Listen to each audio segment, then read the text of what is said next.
After beating Brazil to get to the semi-finals of the World Cup, you'd think the Holland coach would be jumping up and down. But there's no time for celebrating. They've got the next match to think about, and they won't be taking Uruguay for granted. This is the moment that I already talked about for 2 years, that there's always coming a next game. And when you beat Brazil and you're on the last four of the world, then there's coming a next game, and the next game is Uruguay, and they are fighters, survivors, and we have to be very, very concentrated. So, will he be making any changes to the team? Why does everybody wants that a coach has to change all the time? I think a lot of times you have more courage not to change. Holland take on Uruguay in the semi-finals in Cape Town on Tuesday. Dutch and the Uruguayans are hoping to play right there on Sunday in the final, Soccer City in Johannesburg. But first, they have to win their semi-final meeting on Tuesday. Along with Steve McMenamin, Lexi Lawless, Bob Lee, time to pick these games. And you've got the Dutch coming in off that unexpected, not in your quarter, win over Brazil, and the Uruguayan surge of emotion, that great win over Ghana. Okay, Steve, who and why will win this? I feel the Dutch, the Netherlands will win this game, Bob. I think with the artistry of Wesley Sneijder and that little bit of individual brilliance by Arjen Robben, I think they'll just be a little bit too strong for Uruguay. I expect Uruguay to defend well, be very physical like they always are, but I can see the Dutch coming out on top. And there's so many holes, Alexi, in the Uruguayan lineup. Suarez out, of course, with the red card most notably, but other holes on defense that really present a huge problem. Yeah, I don't think we see a shocker in this game. I think that the Netherlands takes care of Uruguay. The Uruguay has done so well with what they had, but they're starting to lose some of those pieces, not the least of which is Luis Suarez. Scored so many goals for this team and such a huge attacking force. He gets the red card. Now he has to miss this game, but he is the reason why they are playing in this game, although they could really, really use him here because they don't have anybody even close to be able to take his goal scoring and his ability to draw pressure and men, and then obviously the opportunities that he creates on goal, even by himself. Still a very good double take there. Said who, me? Red hand? Yeah, right. It was my hand ball, 120th minute. Okay, Tuesday, the Netherlands looking to stay on track for a first World Cup championship. Uruguay hoping to relive their history from earlier in the 20th century. That's Tuesday, 1:30 Eastern, as you're set as well on Wednesday for Germany and Spain. Final thoughts from Dutch international Ronald de Boer, who's been talking to ESPN's Daryl Curry. I must say everybody's focused, everybody's in one way relaxed, but really focused for what they started from the beginning. And it was one goal, that was going to the final and win the final. And you can't be still celebrating the win over Brazil. That's past, and that was great. But now Uruguay waits, and it's going to be a tough fixture again. Does the mentality change now, Ronald? Because many people say that now you're no longer the underdog in this game. It's a tough fixture, but it's I want to say the road is almost open to go to the final. We have more quality, that I'm almost 100% sure of. But you have to be really focused and don't think that you're already there, because it's what you see most of the time, like in finals, like for example in Wimbledon, when you're surprised to be in the final, you're already so happy, and then you forget that you still have to win the final also. And this is also another final. You have to be focused and go 400%. If not, you will be sorry for the rest of your life. Of course, they don't have Luis Suarez, a man you know well. He plays for Ajax, of course. They do have Diego Forlan. Is that the danger? Do the defence need to be at their very best to stop him? Forlan plays an excellent tournament. He did it already with Madrid. Very strong, a player with many qualities. He can shoot left and right. He has the speed. His technique is quite good. He can header. Great finish. Great player, overall player, and he's of course the main threat. If you eliminate him, that would be of course a big thing for Holland, and they know that. I mean, I don't have to tell them that you have to watch out for him. That's obvious, and if you can do that, then you're a step further again. And the coach as well, I believe.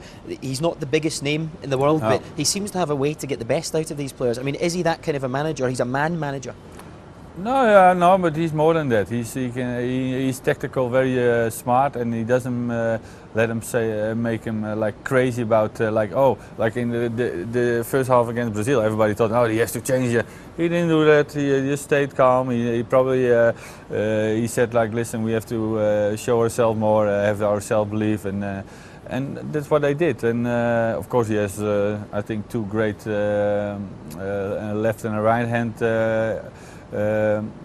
coaches next to him, with my brother and Philip Cocu.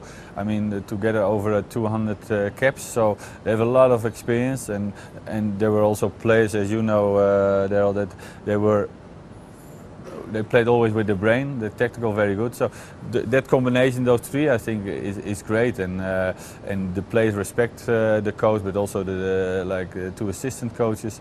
So it's a good combination, and that's why I think this coach is doing very well. John, what are the dangers for Holland in this match?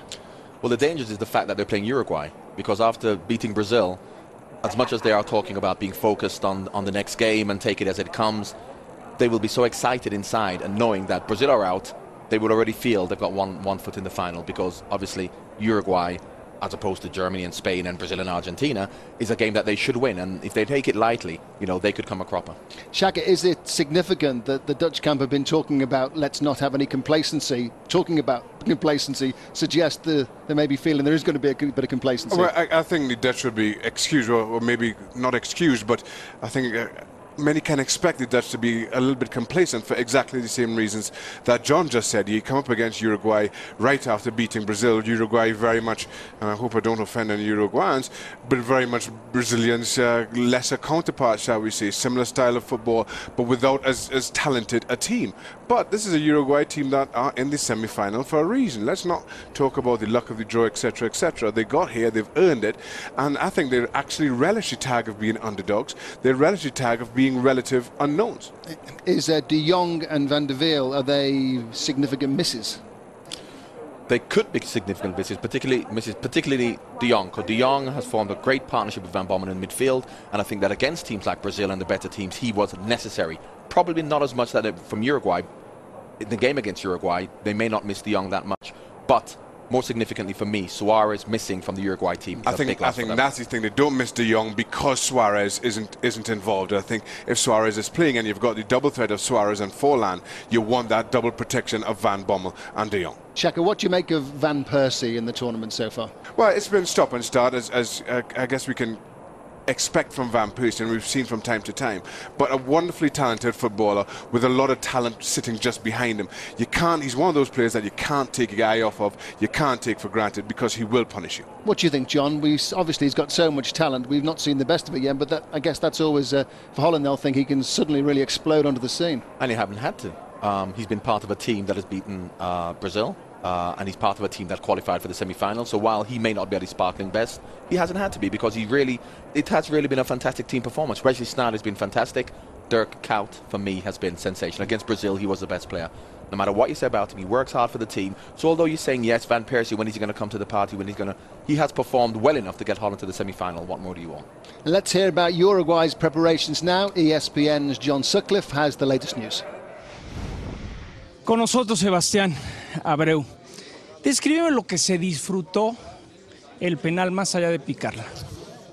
Se disfrutó como lo disfrutó todo el Uruguay, conseguir poder estar entre los 4 mejores del mundo, por las situaciones que se presentaron en el partido, emocionante, y poder conseguir un nuevo objetivo de los que nos teníamos planeados, que gracias a Dios, en base a esa mentalidad, a esa credibilidad de grupo que tenemos, y sobre todo el buen fútbol que está generando el equipo, nos da esta chance de estar viviendo todo esto que ves hoy, que es una locura de medios de prensa, de estar en boca de todo el mundo, y bueno, este sueño que es una realidad, lo queremos continuar. ¿Tu opinión de Holanda, un rival que ha ganado mucho este Mundial? Es un equipo muy duro, de exuberancia física, dinámico, con jugadores individualmente en el mano a mano desequilibrante, pero bueno, nosotros creemos humildemente que tenemos argumentos futbolísticos como para darle pelea. ¿Qué ha hecho tan especial a Uruguay? Un proceso de 4 años. ¿Qué crees tú que ha sido la clave? La clave, primero, es respetar un proceso y después el convencimiento y la credibilidad en base a ese proceso de que cuando las cosas se hacen bien tenés argumentos futbolísticos como para poder competir con 3 países como estamos hoy, que son primer mundo y que si fuera en otro ámbito económico, político, no podríamos competir, pero en el fútbol, gracias a Dios, lo puedes hacer. Por último, decía Tavares que por fin la gente de mayor edad le está contando a los niños y ya lo están viendo en Uruguay. ¿Qué significa que 40 años después ya lo están viendo, lo que solo lo veían en libros o se los platicaban los abuelos? No, yo te la cambio a que mis hijos van a poder contarle a sus hijos esto que están viviendo, que para mí ser partícipe de este momento histórico es un orgullo, pero no nos queremos quedar con eso. Como dicen en mi pueblo, ya que estamos en el baile, queremos seguir bailando. ¿Qué le dice a ESPN viendo a la cámara? Un abrazo grande, gracias por estar acá con nosotros y ojalá que se vuelva a repetir esta nota dentro de 5 días para el partido más importante. Sebastian